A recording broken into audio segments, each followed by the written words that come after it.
Thank you for tuning in to MJ and Kate on National Work Zone Safety, Episode 17. Our show begins at 9 a.m.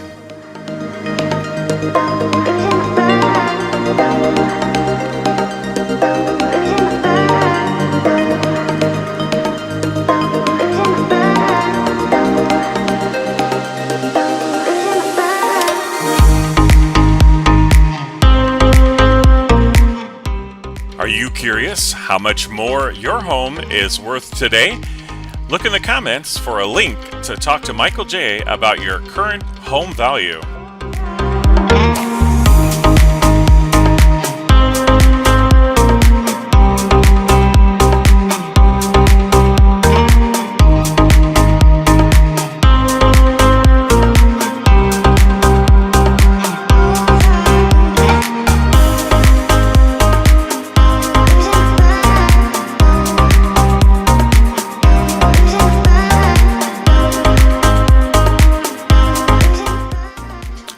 Don't forget to get in touch with Kate Landis at the Landis Agency to get a spring checkup on all your insurance needs.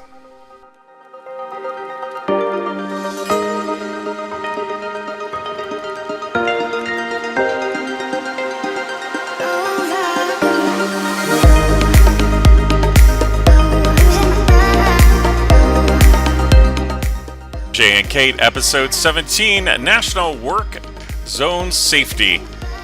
Our show will begin in just a moment.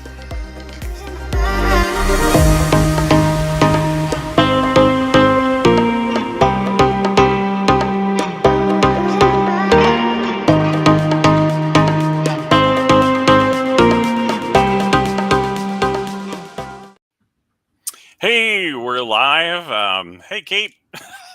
Hey, good morning, Michael J. How are you? Good. I'm rolling up my sleeves today because I'm getting ready for the Work Zone Awareness Safety Day that we're having today. Oh my gosh, yeah. So thank you to all those people out there working, men, women, because today's crappy out and our spring has been awful. So good for you for joining them today, Michael J. Joining it today, yep. So we're gonna be out there practicing safety in the work zone. So there's quite a few seasons here in Michigan. We have spring, summer, fall, winter, and we even have, what do we call it? Construction season. So that's a real thing up here. So yeah, we pretty much just have winter and construction season. winter and construction season. Yeah, you know, everything is constantly working on the roads, right? Yeah. So down in the comments, comment, even if you're watching this after the fact, let us know where you're watching from, so we can give you a shout out.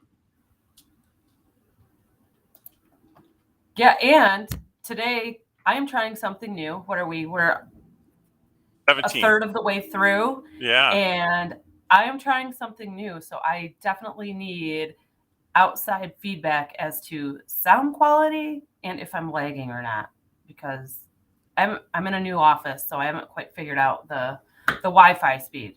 So, okay. Feel free to say, Kate, we can't hear you. So I just took a screenshot of us because I think we look kind of funny in our hats and stuff. So I just did that. But it is National Road Safety. There's some closures. I haven't found one this morning on my drive in to take the one of the kids who was lagging behind to school, and that was over on Summit by the Valley View Elementary School. So if you're in that area, you definitely want to be heads up, and you can take the short go around, which is Glen Eagle over to Norris. Is it Norris? KNROSS Drive? It's not Norris, is it? I think it's probably just Norris. I've never heard of that road before. Oh, maybe it's Kinrose. Let me look. Yes, KIN. Kinrose Drive. Oh, Kinross. Yes. Kinross. There you go. So I thought it was funny. I was driving in town, as we call it in Rockford here, and I was thinking about you, Kate, and I was like, Man, there's like what 12 streets in town, and you and I can't remember any of them. Yeah, no, we're like, you know that one by the building that has Rockies? What's that street What's that called? street? I don't know. Maine? Could it be Maine? Is it Bridge Street? I don't know. Yeah. So that's definitely going on today, and there's also East Main Street, Wolven Street, and Sigsbee's will be closed starting on the 26th. That's today. While construction crews run water and sewer lines for a new home that's being built, and so keep an eye out for that as well.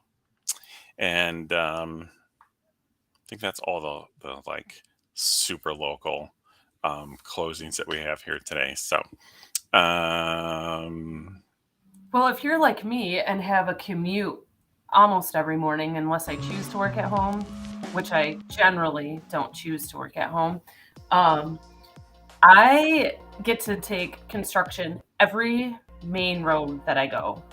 131 has construction, 96 has construction, and I am very frustrated by the lack of knowledge that people have about a very specific strategic traffic,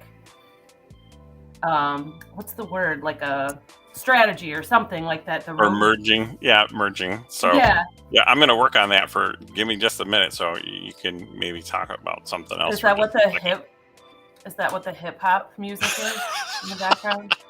This guy, That's to buy it's us some time. it's divide us some time. So, what sounds better? Ambient, chill hop, lo-fi, hip hop, lounge, down I tempo, mean, this chilly, the hip or the hip future hop pop. that we're listening to is How about a little future groovy. pop? I don't know what Oh, that let's do some means. future pop. Okay. Does that sound Um. like Oh, that was good. I liked it. okay? We'll stay there. Okay, I'm gonna work on this thing. Tell us a little Okay. bit about what your experience is personally with road construction and road construction Sure. crews.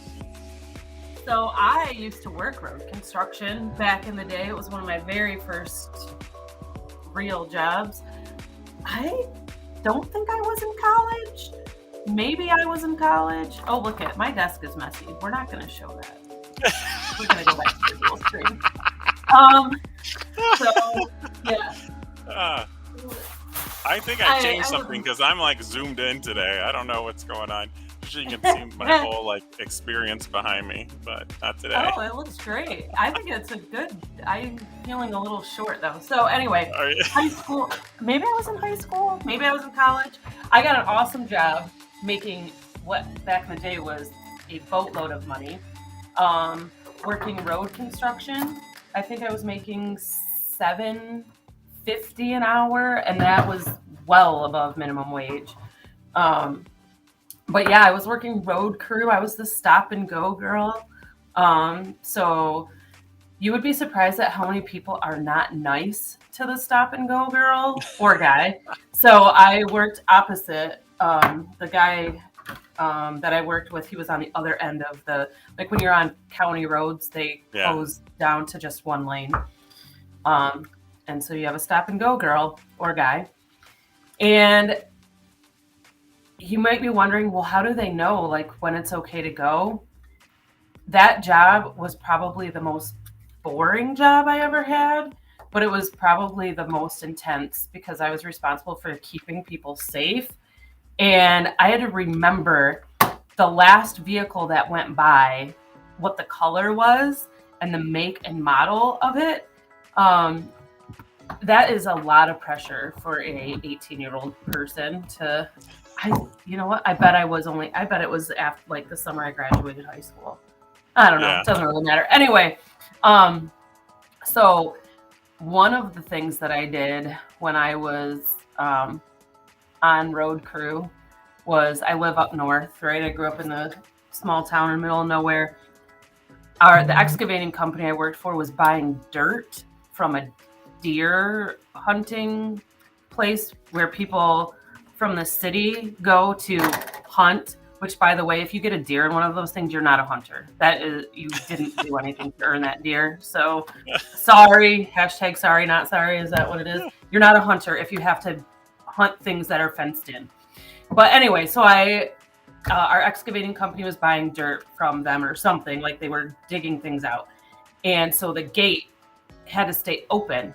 And my job that summer or that week or whatever, however long, was to ensure that these prize deer didn't escape from the deer hunting camp while the excavating trucks were coming in and out with their loads of dirt.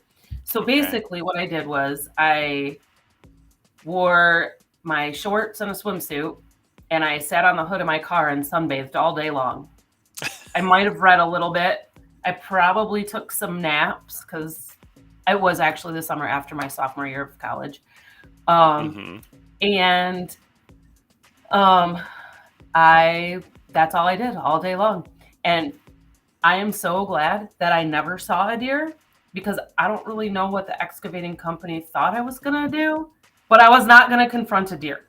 I was going to let the deer go out the gate. The gate Okay. was like the size of a wall in a house, right? So there was no way I would have been able to shut the gate in any amount of like time to stop the deer from escaping. I really have no idea what I was actually supposed to do. I think it was just for show so that they told the deer camp company we were keeping their prize deer Right in. here inside. I didn't do anything. I never saw a deer. Uh, So I'm gonna go with the fact that there was never a deer that escaped while I took naps because I know I fell asleep. I was there for like 10 hours every day, just sitting on the hood of my oh car. yeah. Yeah. Just Yes. doing Because the this was before cell day. phones. For all you young people out there, there was no smartphone to keep me entertained. I literally had to Right. read, which I love to read. I love reading. But 11 hours, that's a lot of reading. That's a lot of reading, huh? That is a lot of Yeah. reading. Sure So, could yeah, be. that was my oh, and I crashed a work truck when I worked road crew. Different job site. And they said, "Hey Kate, what was Uh, that car?" And or truck. how It did was one that of the work happen? trucks. And I was like, so like when you're on a road crew site, you have like piles of dirt, like strategically placed because you need to like fill and stuff. At least I'm assuming that's what it's for because I didn't get to like do that job. That wasn't my job. Um, but anyway, they're like, you can take this truck to your stop go place. And the sun hadn't quite risen yet, so it was just like it was dawn, and so it was kind of glaring in the rear view mirror. And I thought it was just this, but it was actually like I backed into a loader, which is the same color as the sun Oh, reflecting off sand. So, and then I got a phone call from HR that day, and they said, "How old are you again?" And I was 19 or 20, and I was like, "I'm whatever, 19." We'll say I was 19, and they're like, "So you do know you have to be 21 to drive our trucks, right?" oh no. I mean, the foreman told me to take the truck and go to my job site. Like I was just doing what I was Yeah. told. So that was the last time I ever drove a vehicle for road crew because I couldn't see out the back Oh window. goodness. Yeah. And So yeah, so road crew, it's road great crew. money. It pays a lot of money, especially when you're 19 and you're making almost double minimum wage. It was a lot of Yeah. money. And I didn't save any of it that summer. Didn't save any of it. Well, yeah, I had a few of those I was summer very jobs, but I didn't irresponsible. save any money either. So so yeah. Here locally, some road work stuff that you might want to be aware of. Um, you know what? I just lost my tab that I had here. But Oh no. National Work Zone Safety Awareness Week happens every April, and it's an opportunity for us to think about those men and women that are in those high traffic zones. That their safety is not only about the big heavy equipment, but about all the other um, drivers that are predictable or unpredictable, that are driving around some of those things. So, some of the things that you should be looking out for are the signs that you see along the road, as well as obeying the stop and go girls or boys. Yes, that's very important. So, Michael J, do you know? This is kind of a morbid question, but who do you think is the victim of bad driving in a work zone more often? The workers or the people driving the vehicles? Um, the Like the cops. no, like either the work crew or the actual like you and I, like the people traveling on the Oh, expressway. I think us traveling on the expressway probably not paying attention or being distracted by our modern day our entertainment could or person who's not paying attention to what's going on in the work zones. You're so nice, Michael J. I mean, yes, but it's usually people are disobeying the work zone laws and drive like speeding and stuff. So 94% of the people that are killed in a work zone collision are the actual driver and the passengers in that vehicle, not the work crew.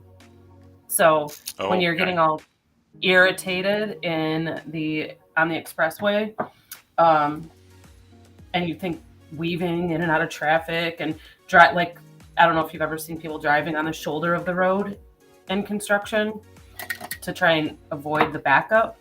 Um, yeah, you're only putting yourself at risk. Really, 94% of those people die.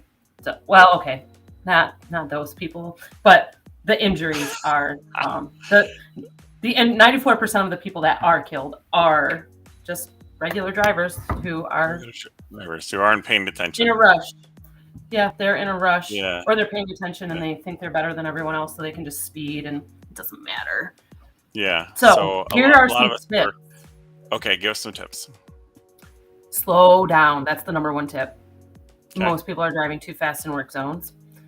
Be kind, pay attention, and stay calm. So you said first of all, hold on here. You said slow down. Slow Is that right? down. Yep. Yes. Be And then the kind. second one you said was be kind. Is that right? Yep. We have some great music to be kind. We'll just take a second. Be kind, everybody.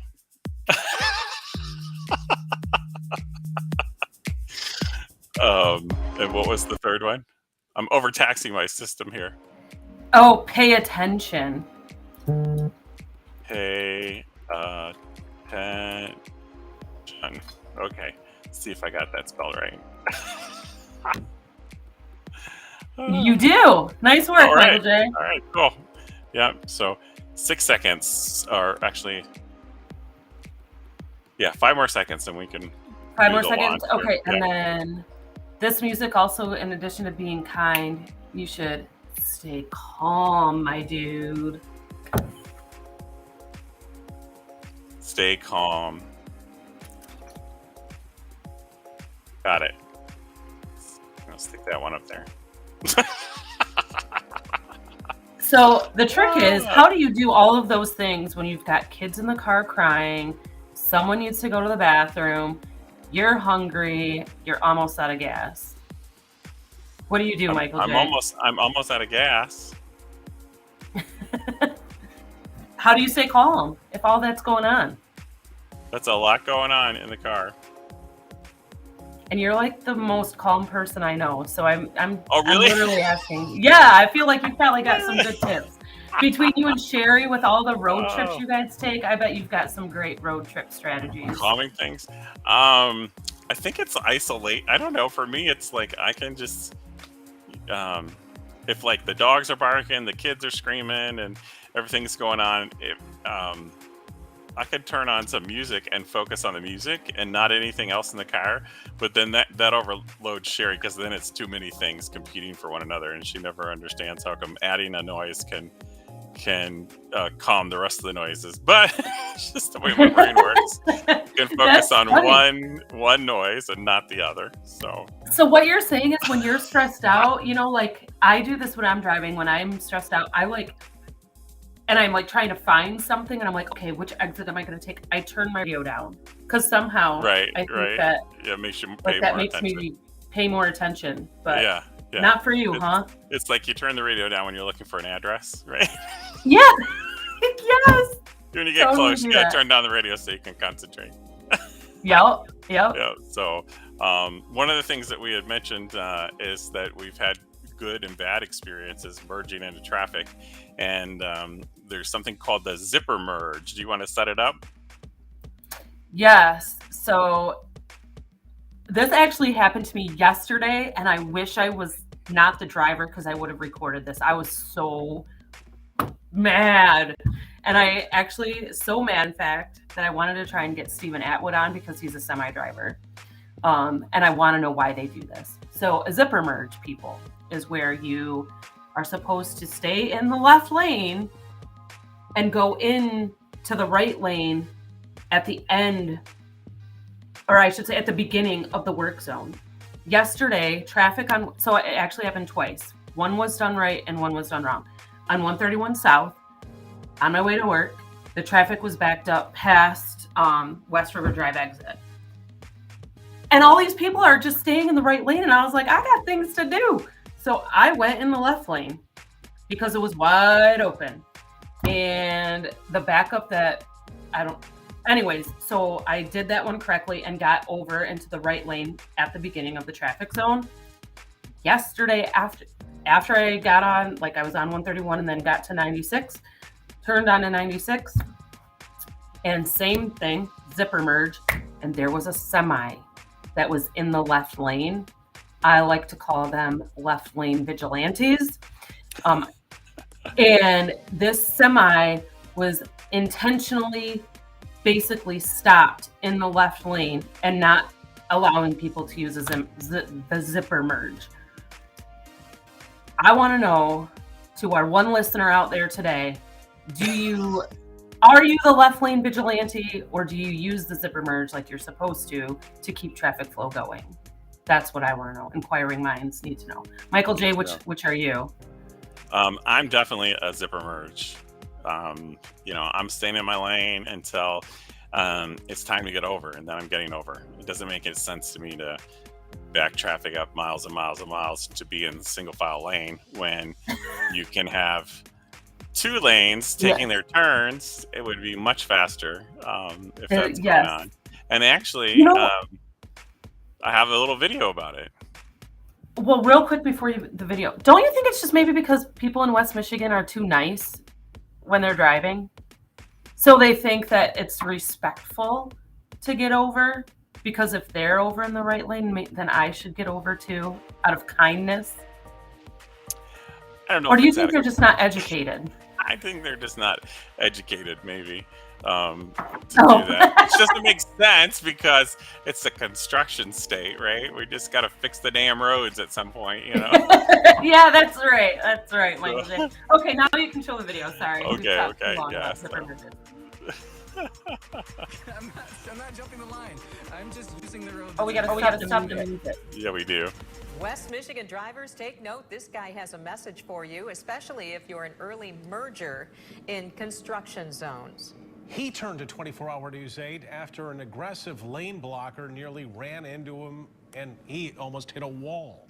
Target 8 investigator Susan Samples has this story all new at 6. So I'm sorry if anyone thinks that I'm the jerk for using the open lane. No doubt Andrew Anglin got called jerk or worse by the vigilante lane blockers who tried to cut him off this week when he failed to get over right away for a lane closure on 131 south of Grand Rapids. In the semi, he was really going to force me into the wall. He was really aggressive about it. So a frustrated Anglin shot us a desperate email. I did, because more people should know. More people should know that we can use both lanes. Use both lanes up to the merge point? We can? We should? We took a ride with MDOT to find out. It's not the Michigan law that you have to move over immediately once a backup starts.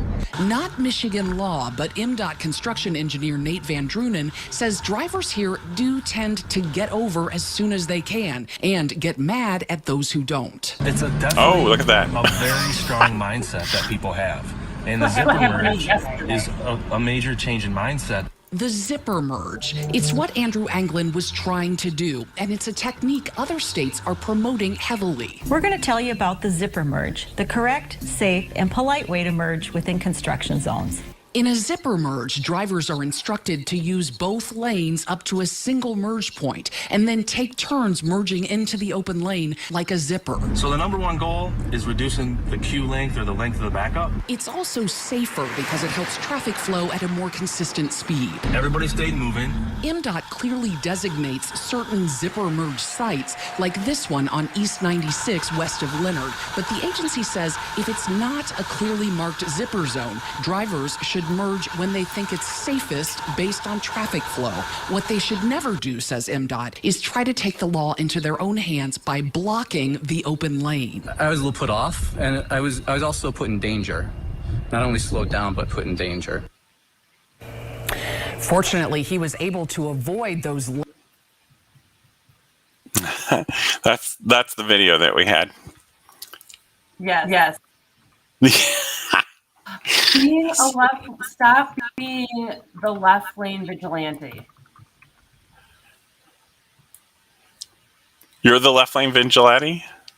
No, the people who are that semi driver yesterday and that car that merged out real quick. Like, you're the problem, not the one using the zipper merge. Right. Yeah. And I really can't take credit jumping for out that. at you. The left lane vigilante, I think, is a Dennis Miller skit. Is it really? I think so. I think it's Dennis Miller. Yeah. Anyway. So to recap, we're gonna slow down, right? Mm-hmm. We're gonna be kind to one another. We need the music back for this. We're gonna pay attention and stay calm, right? Stay calm and drive on. And stop being the left lane vigilante. Yes. So I know we only have a few minutes left, Michael J., and I'm sure everyone now knows that how to use a proper zipper merge. But what else is going on in your world? So that's a little bit about what's going on in, the auto world. What's going on in real estate this month? So this month is actually April is Fair Housing Month, and it's a couple of laws were passed. Most recent one in the 60s was passed to prevent discrimination in housing. And if you think that you're being discriminated against, you can go to HUD.gov/fair housing, and you can report housing violations as well as or the 800 number that's listed there below. And fair housing would be anything that's in violation of, say, a protected class.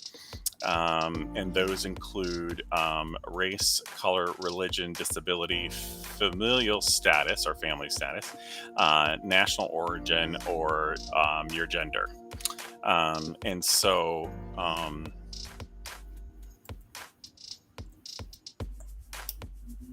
one of the things that are a lot of discrimination is familial status is probably the most, is one of the most common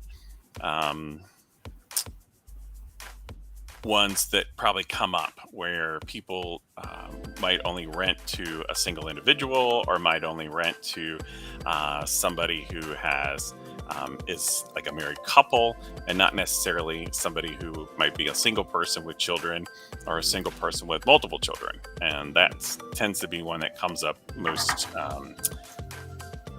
frequently. So the only way that you can, let's say if you were what they call an adult community that has a certain percentage of residents that are of a certain age, that's the only way you can get around that that law of how many people are there in the family and that sort of thing.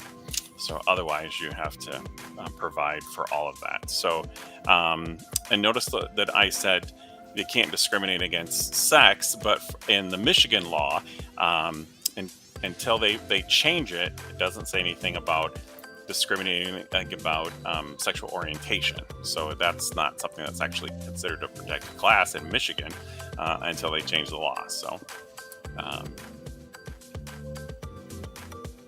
But doesn't federal law trump that? Because there's federal protection for sexual orientation. There are, including in the fair housing, there are sexual orientation, but it gets a little tricky because of the way it's done. There aren't necessarily some states have local laws in the fair housing, but it's not quite there yet. So it's race, color, religion, sex, whether you're handicapped or not, familial status, national orientation. So just wanted to bring that up. So not to harp on that, but just so that people are kind of aware of what's actually written in the actual law that came out in 1968. So until the federal government decides to change that. Gotcha. It looks like we have a viewer on, or they might have left. So I was going to ask the viewer, if you're still out there, where are you from? So some of the other things that come up in fair housing are, it also goes like if you're going to list your home for sale and as an individual person and you weren't represented by a informed licensed real estate agent, you might put some stuff. Kim is watching. Oh, that's my mother-in-law. That's your mother-in-law. So there she is. Hi, Kim. So let's say you were to say that you have a great home for a family with small children, and it's right next to a church, and it's down the street from daycare. So you can't really say things that would be for one class or the other. So you can't like represent yourself and that sort of thing. So that's what's going on this month, is to bring awareness to the fair housing laws. And you can get more information at hub.gov/fair housing. There's all kinds of promotional material that you can pull up and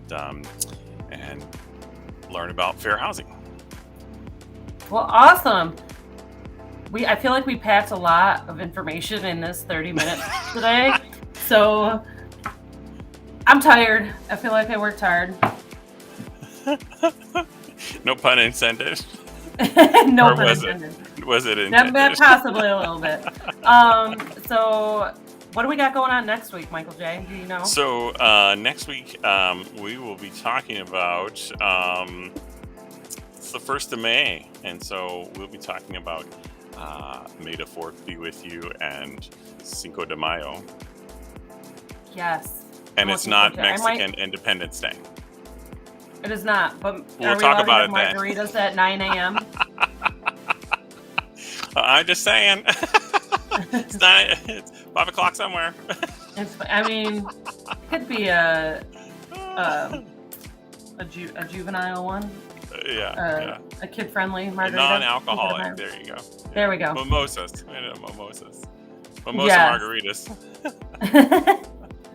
Okay. Well, it's been a great show, Michael J. Yeah. So thanks for tuning in this week to MJ and Kate, episode number 17, Work Zone Awareness Safety. And we will see you next week, 9 a.m. Same time, same place.